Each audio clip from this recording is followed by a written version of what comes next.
In 1832, a man from Cardiff, England, named Joseph Thompson led his wife to the market with a rope, hoping to sell her at a wife auction. Thompson tied the rope around his wife's waist and led her to the center of the market. He then loudly shouted, explaining why he was selling his wife. "She is nothing but a snake to me. I married her to build a home, but she has become my tormentor, a curse upon my household."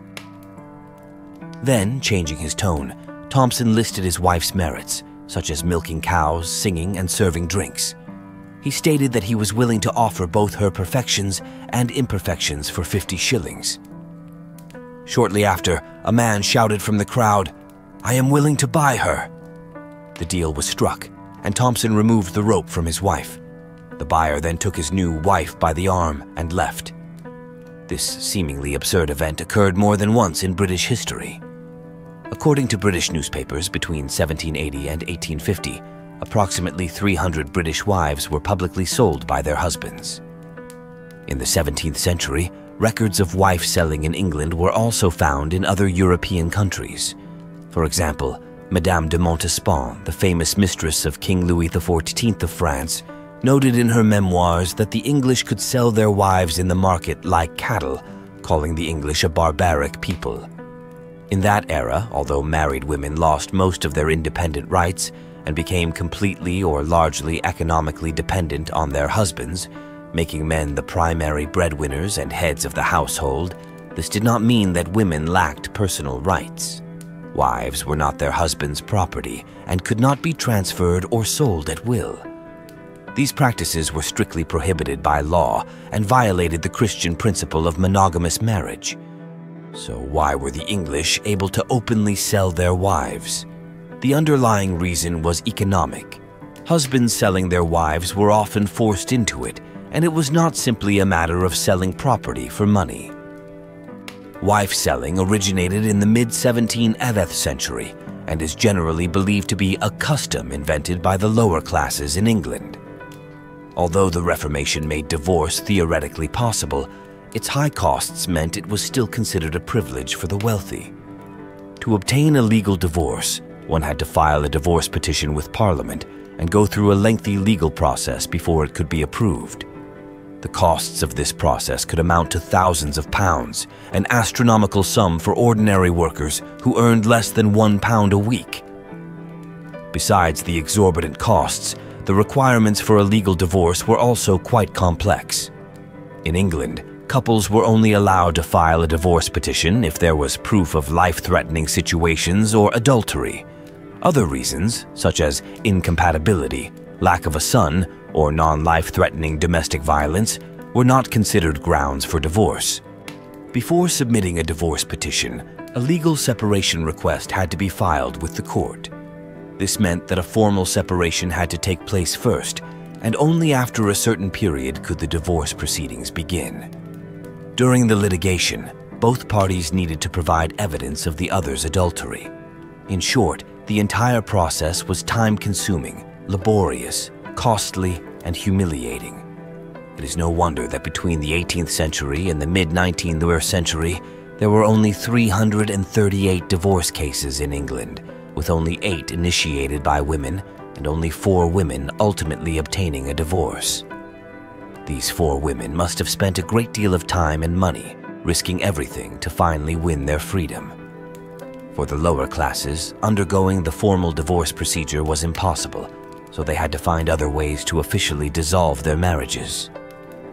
The first method was to obtain separation through the Private Separation Act.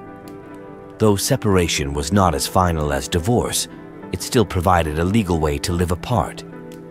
This act allowed both parties to relinquish certain marital obligations. The wife could gain some freedom, while the husband could be relieved of his financial obligation to support her during the separation period. However, the enforcement of this act was heavily biased in favor of men. The husband could terminate the separation at any time, providing no security for women.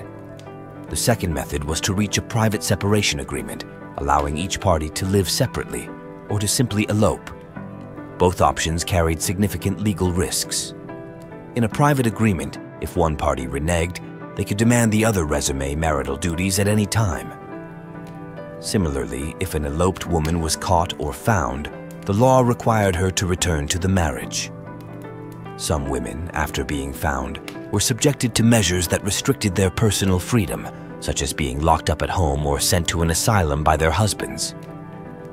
Finally, due to various factors, a strange phenomenon of wife-selling emerged among the lower classes in the 17th century. Taking a wife to the market to sell her was a public declaration of the breakdown of a marriage. Although it was not legally recognized in the eyes of the public, once the transaction was completed, the couple was considered no longer married. Before the auction, the husband would typically post an auction notice and hire a town crier to announce the time and place to potential bidders. He could also place an advertisement in the local newspaper, highlighting the wife's virtues and describing her worst behaviors. As one advertisement from the late 18th century stated, "She can sow, reap, plow, and drive cattle. She can handle any strong man who can hold a rein, as she is stubborn and headstrong. But if properly managed, she is as gentle as a rabbit, whether leading a horse or driving cattle. She makes mistakes from time to time. Her husband is parting with her because she is too difficult for him to handle." Of course, some husbands would enthusiastically tout their wives' virtues. In an 1832 sale, a man enthusiastically listed all his wife's strengths. She can read novels and milk cows. She can laugh and cry as easily as drinking a glass of beer when thirsty. She can make butter, manage maids, sing Moorish songs, make lace, and knit hats. While she can't brew rum, gin, or whiskey herself, her long experience of tasting them gives her an excellent ability to judge their quality. However, like any product, husbands had to disclose their wives' flaws. One man had to explain to a group of buyers the peculiar nature of his wife's eyes, saying she had two eyes, one of which stared straight at you while the other wandered off to the north. In another case, a husband described his wife's peculiarities, saying she appeared to be around 50 years old, had lost a leg, and had a wooden prosthetic leg. After the husband's sales pitch, the bidding began. Bids could also include non-monetary items. In 1832, a wife was sold for £1 and a Newfoundland dog. In 1862, another wife was sold for a pint of beer. The most expensive sale was of a woman from Ripon, who was sold for the high price of 25 shillings. To ensure the legitimacy of such transactions, some hired lawyers to draft contracts for the legal transfer or received a certificate from the market operator. One such certificate stated, August 31st, 1773. Today, Samuel Whitehouse of the parish of Willenhall, Staffordshire, sold his wife Mary Whitehouse to Thomas Griffiths of Birmingham in the open market for the sum of 1 shilling. Take her with all her faults. By now, you might understand that this kind of wife-selling was a pre-arranged agreement between husband and wife. For many wives suffering in unhappy marriages, they preferred to gain freedom through what might seem like a humiliating process. Women were usually very happy after being sold and excited to start a new life with a man of their choice. According to one account, after being sold at Smithfield Market, a woman declared it was the happiest moment of her life. In another instance, at a Whitechapel auction in 1791, a witness noted that, after the transaction was completed, she cheerfully walked away with her new master. There were additional reasons for women's joy at the end of the auction. Sometimes a woman was happy because her family bought her back to rescue her from a failed marriage. In other cases, the buyer was often already her lover, so the auction sometimes became a symbolic transfer. For example, in 1843, a husband sold his wife for 1 shilling to a man named Smith at the Nottingham market. The wife had been living with Smith for several years. He tied a rope around his wife's waist, and after the transaction was completed and the money paid, the rope was handed over to the buyer, who took his prize away. Between 1760 and 1880, only 4 cases of wife-selling occurred without the wife's consent. If the buyer did not meet the wife's approval, she could refuse on the spot, and the sale could not proceed. In November 1858, Hartley Teasdale from Bradford attempted to sell his wife, Martha. Martha had arranged for her lover, Ike Duncan, to buy her. However, Duncan's employer despised this barbaric custom and declared that anyone who participated in the auction would be fired. At the auction, Martha refused to be sold to anyone other than Duncan, and ultimately, the auction failed. Reports of wife selling rose from 2 cases per decade in the 1750s to a peak of 50 cases in the 1820s and 1830s. As the number of cases rose, opposition to the practice grew as well. The social elite considered it one of the many popular customs they had a responsibility to abolish. Women protested, saying it was a threat and an insult to their gender.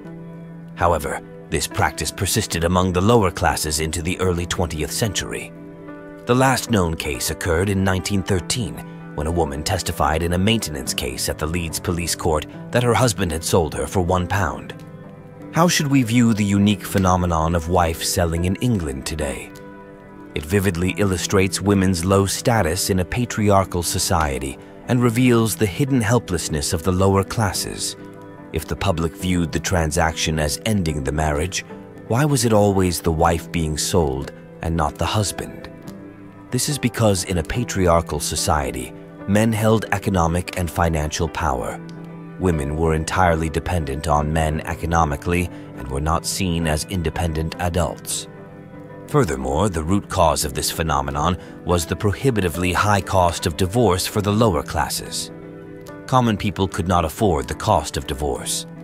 In 1844, British Judge William Henry Maule detailed the divorce process in his ruling on a bigamy case at the Warwick Assizes. "I will tell you what you ought to have done. You ought to have instructed your attorney to bring an action against the seducer of your wife for criminal conversation. That would have cost you about £100. When you had obtained judgment for substantial damages against him, you should have instructed your proctor to sue in the ecclesiastical courts for a divorce a mensa et thoro. That would have cost you £200 or £300 more.